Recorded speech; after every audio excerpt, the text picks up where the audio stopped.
Good afternoon, good evening, good morning, ladies and gentlemen. Welcome to our series of online lessons. If you haven't already, please subscribe to our YouTube channel, leave a like, comment, and share. Now, in this lesson, we continue with what we started in linear algebra. We started looking at inverses, and we worked out question number 3 here just to build up our knowledge on inverses. Now, by the end of this lesson, you should be able to do question number 4 here. Question number 4, yeah, for now. Question number 4, you should be able to do question number 4 by yourselves. All right, so even as we dive deep, let me just introduce some terminologies that you should be aware of on inverses. The first terminology is when you're talking about a matrix that is invertible. Invertible simply means has an inverse. Invertible simply means as an inverse. Non-invertible. Non-invertible just has no inverse. Okay, non-invertible has no inverse. Singular. So the way you can remember this, if you are single, you have no one. So singular meaning has no inverse, has no inverse. Then non-singular, the opposite, non-singular has an inverse.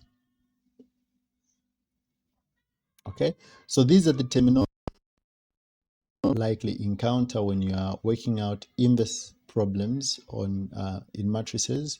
Invertible has inverse, non-invertible has no inverse, singular has inverse, and non-singular has an inverse. All right, so the theory that we're going to start with, this theorem, you should know it and you should know how to prove it. So this theory on inverses states that a matrix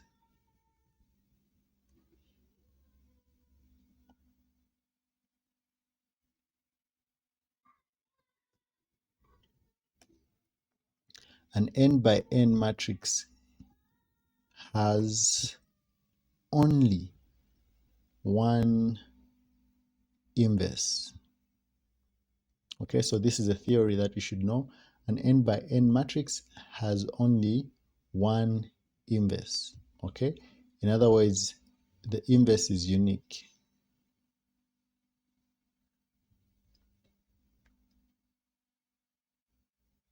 Okay, so an n by n matrix only has one inverse, or the inverse is unique. So this is a theorem you should know, and we are going to prove that theory. So the proof, so most likely the question will come. Let me write how the question may be phrased. So the question may be phrased as this. Show that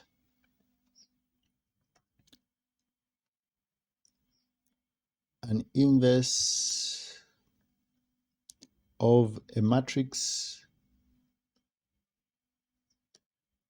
is unique. Okay, so this is how the question may be phrased. Show that the inverse of the matrix is unique.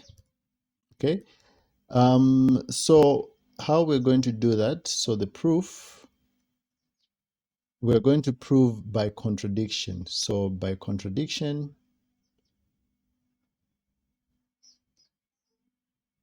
we are going to assume that the matrix has more than one inverse. We've been told that the matrix has one inverse, but by contradiction, we are going to assume that the matrix has more than one inverse, and we see what it would take us from there. So assuming a matrix has two inverses, Okay, let me write it properly. Assuming a matrix K, a matrix K has two inverses, A and B. Okay, proof by contradiction, we are assuming that K has two inverses, A and B. Then by definition,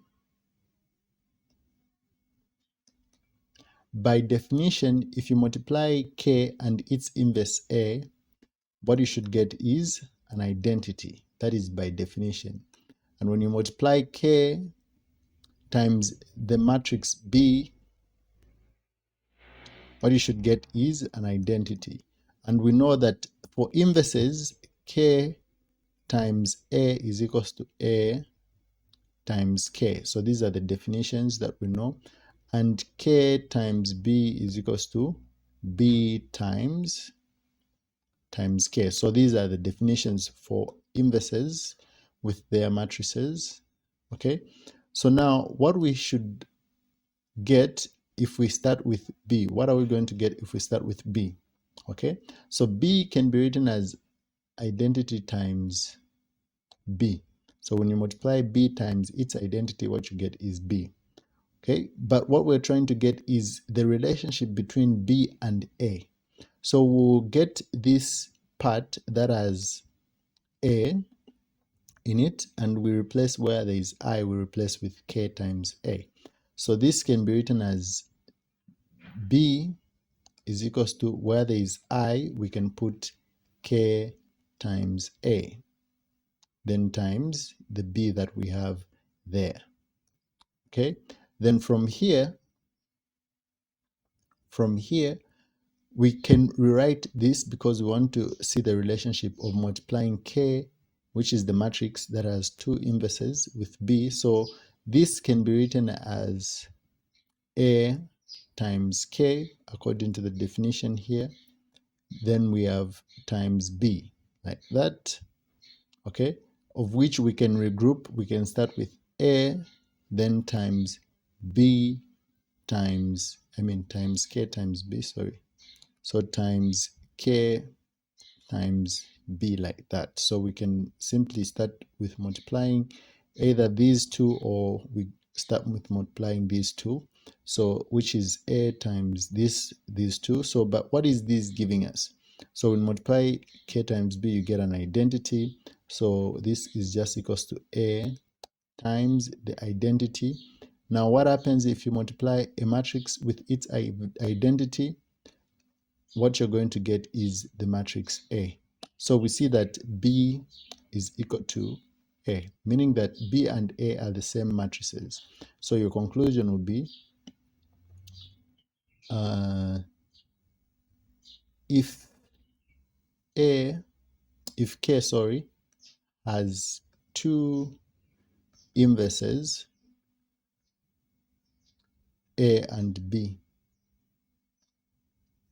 then A and B are the same matrix. Therefore K has a unique inverse. All right, so that is how you show that the inverse of a matrix is unique. You should know how to make this proof, and I assure you that it will come in your exam. All right, so now as a task following what we were doing previously, I am going to request that you do question number. So I want you to write all those notes, then also do question number 4, both 1 and 2. So I want you to use the same format. So for this one, you augment with a 2 by 2 matrix, identity matrix. You augment with a 2 by 2 identity matrix. Then you apply row operations to both.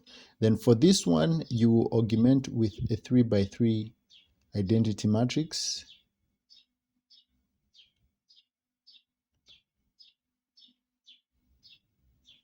Augmented with a 3 by 3 matrix. identity matrix. Then you apply row operations, you do the same thing, and we'll see what you're going to get. So this is the task for this lesson. So I want to have this task as soon as possible. Then I'll mark the work. Then write this in your book, okay? And you should memorize this. So that is it for today. See you in the next lesson.